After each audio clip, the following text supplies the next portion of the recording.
வணக்கம். திசைகளின் 5 மணி செய்திகள். PKR தேர்தலில் பிரதமர் அன்வாரின் அரசியல் செயலாளர் மணிவண்ணன் தோல்வி. தற்போது மிக பரபரப்பாக நடைபெற்று வரும் PKR கட்சியின் தொகுதி அளவிலான தேர்தலில் நகரி செம்பிலான் ஜொம்போல் தொகுதி தலைவர் தேர்தலில் பிரதமர் டத்தோஸ்ரீ அன்வார் இப்ராஹிமின் அரசியல் செயலாளர் மணிவண்ணன் கோவின் தோல்வி கண்டார். ஜொம்போல் தொகுதிக்கு புதிய உத்வேகத்தை ஏற்படுத்தப் போவதாக கூறி பரபரப்பான அறிக்கைகளுக்கு மத்தியில் தொகுதி தலைவர் பதவியை கைப்பற்ற போட்டியிட்ட காப்பார் முன்னாள் நாடாளுமன்ற உறுப்பினரான மணிவண்ணன் பெண் வேட்பாளரான அசீசா சலீம் ஷாவிடம் தோல்வி கண்டார். தலைவர் பதவிக்கு ஏற்பட்ட 4 முனை போட்டியில் அசீசா சலீமிற்கு 450 வாக்குகள் கிடைத்த வேளையில் மணிவண்ணனுக்கு 248 வாக்குகள் கிடைத்தன. இதர 2 வேட்பாளர்களான முகமது அஸ்ரி அப்துல்லாவிற்கு 83 வாக்குகளும் கே மாரியப்பனுக்கு 52 வாக்குகளும் கிடைத்தன. PKR கட்சி தலைமையகத்தின் அரசியல் அலுவலக செயலாளரான மணிவண்ணனின் இந்த தோல்வியினால் அடுத்த மாதம் நடைபெறவிருக்கும் கட்சியின் உயர்மட்ட தலைவர்களுக்கான தேர்தலில் அவரின் நிலை கேள்விக்குறியாகியுள்ளது. சீன அதிபர் ஜி ஜின்பிங் நாளை செவ்வாய்க்கிழமை மலேசியாவிற்கு அதிகாரத்துவ வருகையை மேற்கொள்ளவிருக்கின்றார். சீன அதிபரின் வருகையை முன்னிட்டு சிப்பாங் கோலாலம்பூர் அனைத்துலக விமான நிலையத்தின் கேலாயி 2க்கு செல்லும் பிரதான பாதை குறிப்பிட்ட நேரத்திற்கு தற்காலிகமாக மூடப்படும் என்று அறிவிக்கப்பட்டுள்ளது. நாளை ஏப்ரல் 15ஆம் தேதி செவ்வாய்க்கிழமை மாலை 6 மணி முதல் 7 மணி வரை 1 மணி நேரத்திற்கும், ஏப்ரல் 17ஆம் தேதி வியாழக்கிழமை காலை 8:50 முதல் 9:50 மணி வரை 1 மணி நேரத்திற்கும் தற்காலிகமாக மூடப்படும் என்று கேலாயிவை வழிநடத்தும் மலேசியா ஏர்போர்ட்ஸ் ஹோல்டிங்ஸ் பெர்ஹாட் அறிவித்துள்ளது. மேற்கண்ட நேரத்தில் விமான நிலையத்திற்கு செல்ல விரும்புகின்றவர்கள் கேலாயி 1லிருந்து கேலாயி டிரான்சிட் வாயிலாக மட்டுமே டெர்மினல் 2க்கு செல்ல அனுமதிக்கப்படுவர். அதே நேரத்தில் டெர்மினல் 2ல் தரையிறங்கும் பயணிகள் விமான நிலையத்திற்கு வெளியே செல்வதற்கு கேலாயி டிரான்சிட் வாயிலாக டெர்மினல் 1க்கு சென்று வெளியேற வேண்டும் என்று மலேசியா ஏர்போர்ட்ஸ் ஹோல்டிங்ஸ் பெர்ஹாட் இன்று வெளியிட்ட ஓர் அறிக்கையில் தெரிவித்துள்ளது. 2 நபர்களை கடுமையாக தாக்கி காயத்தை ஏற்படுத்தியதாக 4 இந்திய இளைஞர்கள் பட்டர்வர்த் செஷன்ஸ் நீதிமன்றத்தில் இன்று குற்றஞ்சாட்டப்பட்டனர்.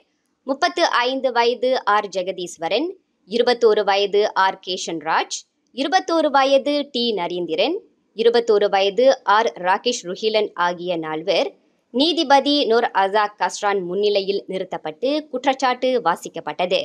இந்த 4 இன்னும் பிடிபடாமல் இருக்கும் மேலும் ஒரு நபருடன் கூட்டாகச் சேர்ந்து 25 வயது ஆடவருக்கு சொந்தமான Y125 ZR யமஹா ரக மோட்டார் சைக்கிளை கொள்ளையடிக்கும் போது அந்த இளைஞரை கடுமையாக தாக்கி காயம் விளைவித்ததாக குற்றஞ்சாட்டப்பட்டுள்ளனர். கடந்த மார்ச் 23ஆம் தேதி மாலை 5:30 மணியளவில் பட்டர்வர்த் ஜாலான் திலாகா ஆயிரில் உள்ள ஒரு கொட்டகையில் இந்த 4 இக்குற்றத்தை புரிந்ததாக குற்றச்சாட்டில் தெரிவிக்கப்பட்டது. இந்த 4க்கு எதிரான 2வது குற்றச்சாட்டில் கடந்த ஏப்ரல் 8ஆம் தேதி பட்டர்வர்த் தமன் சுக்காரியா மண்டின் அடுக்குமாடி வீடமைப்பு பகுதியில் 17 வயது இளைஞரை கடுமையாக தாக்கி அவருக்கு சொந்தமான 2 கைபேசிகளை கொள்ளையடித்ததாக தெரிவிக்கப்பட்டது.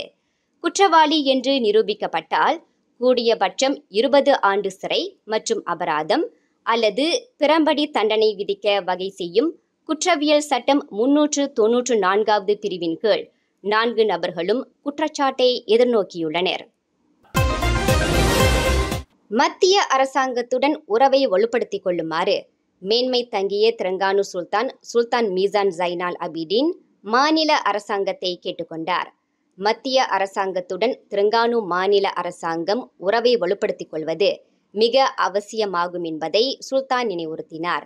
தெலங்கானா மாநிலத்தின் மேம்பாட்டு திட்டங்களும் அவற்றுக்கான முன்னெடுப்புகளும் சுமூகமாக நடைபெறுவதை உறுதி செய்வதற்கு மத்திய அரசாங்கத்துடன் அணுக்கமான உறவை பேண வேண்டும் என்று சுல்தான் வலியுறுத்தினார்.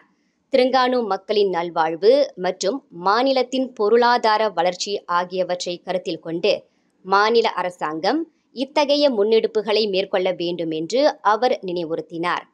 பாஸ் கட்சி தலைமையிலான தெலங்கானா மாநில அரசாங்கத்திற்கு 12வது மலேசிய திட்டத்தின் கீழ் 408 மேம்பாட்டு திட்டங்களுக்கு 13.56 பில்லியன் ரிங்கிட் ஒதுக்கீடு செய்யப்பட்டதற்கு மத்திய அரசாங்கத்திற்கு சுல்தான் தமது நன்றியை தெரிவித்துக் கொண்டார். 50க்கும் மேற்பட்ட திரை நட்சத்திரங்கள் ஒன்று கூடும் மாபெரும் விழா 17th Annual Edison Awards Penang spice அரினாவில் மே 17 மாலை 5 மணிக்கு. குடும்பத்தோடு வாங்க, கொண்டாட்டத்தோடு போங்க. உடனே டிக்கெட் புக் பண்ண மை டிக்கெட் ஏசியாவை விசிட் பண்ணுங்க. கடந்த வாரம் தாய்லாந்து ஹட்ஞாயில் நகைக்கடை ஒன்றில் 11,70,000 ரிங்கிட் பெறுமானமுள்ள நகைகளை கொள்ளையடித்த மலேசிய பிரஜைக்கு ஏற்கனவே 10 குற்றப்பதிவுகள் உள்ளதாக போலீஸ் படை தலைவர் தான் ஸ்ரீ ரசாருடின் ஹுசேன் தெரிவித்தார். அந்த மலேசிய பிரஜை அன்றைய தினமே பேங்காக் அருகிலுள்ள நொன்தாபுரி மாவட்டத்தில் கைது செய்யப்பட்ட போதிலும் மலேசியாவில் புரிந்த குற்றச்செயல்களுக்காக அந்த நபரை நாட்டிற்கு கொண்டு வரப்படுவதற்கு முன்னதாக தாய்லாந்தில் புரிந்த குற்றச்செயலுக்காக அந்த நபர் சம்பந்தப்பட்ட விவகாரத்தை அந்த நாட்டு போலீசாரிடமே விட்டுவிடுவதாக IGP குறிப்பிட்டார். 62 வயதுடைய அந்த நபர் 2 குற்றச்செயல்களுக்காக 1969ஆம் ஆண்டு அவசர கால சட்டம் மற்றும் கொலை குற்றத்திற்காக 302 பிரிவின் கீழ் மலேசிய போலீசாரால் தேடப்பட்டு வந்த நபர் ஆவார் என்று தான் ஸ்ரீ ரசாருடின் விளக்கினார். கோலாலம்பூர் போலீஸ் துணைத் தலைவராக டத்தோ முகமது யூசுப் ஜான் முகமது அதிகாரப்பூர்வமாக நியமிக்கப்பட்டுள்ளார். பஹாங் மாநில போலீஸ் துணைத் தலைவராக நியமிக்கப்பட்டுள்ள டத்தோ அஸ்ரி அக்மர் ஆயூப்பிற்கு பதிலாக அப்பதவிக்கு முகமது யூசுப் நியமிக்கப்பட்டுள்ளார். இதற்கு முன்பு முகமது யூசுப் புகிட் அமான் போலீஸ் தலைமையகத்தின் குற்றப்புலனாய்வுத்துறை சட்டப்பிரிவின் துணை இயக்குநராக பதவி வகித்து வந்துள்ளார். கோலாலம்பூர் அனைத்துலக விமான நிலையத்தின் சுயேட்சை வாணிப மண்டலத்தில் சுங்கத்துறை மேற்கொண்ட அதிரடி சோதனையில் பிராணிகள் உணவுப் பொட்டலங்களில் மறைத்து வைக்கப்பட்டிருந்த 2,50,70,000 ரிங்கிட் பெறுமானமுள்ள கஞ்சா பூக்கள் பறிமுதல் செய்யப்பட்டுள்ளன. ஐரோப்பிய சந்தைக்கு கடத்துவதற்கான இந்த முயற்சியில் பிராணிகள் உணவுப் பொருட்களில் அந்த போதைப்பொருள் மறைத்து வைக்கப்பட்டிருந்ததாக சுங்கத்துறையின் ஸ்லாங்கூர் மாநில உதவி தலைமை இயக்குனர் அமட் தௌஃபிக் சுலைமான் தெரிவித்தார். இந்த சோதனை கடந்த மார்ச் 15ஆம் தேதி மேற்கொள்ளப்பட்டது. இதில் மொத்தம் 210 கிலோ எடை கொண்ட கஞ்சா பூக்கள் பறிமுதல் செய்யப்பட்டதாக இன்று நடைபெற்ற செய்தியாளர்கள் கூட்டத்தில் அமட் தௌஃபிக் குறிப்பிட்டார். அரச மலேசிய சுங்கத்துறை இவ்வாண்டு முதல் 4 மாத காலகட்டத்தில் பறிமுதல் செய்த மிகப்பெரிய அளவிலான போதைப் பொருள் இதுவாகும் என்று அவர் விளக்கினார். மேலும் செய்திகளை தெரிந்து கொள்ள கீழே இருக்கும் பெல் பட்டனை அழுத்துங்கள். உங்கள் மகிழ்ச்சியை வெளிப்படுத்த லைக் மற்றும் ஷேர் செய்யுங்கள். தொடர்ந்து திசைகளோடு இணைந்திருக்க சப்ஸ்கிரைப் செய்யுங்கள்.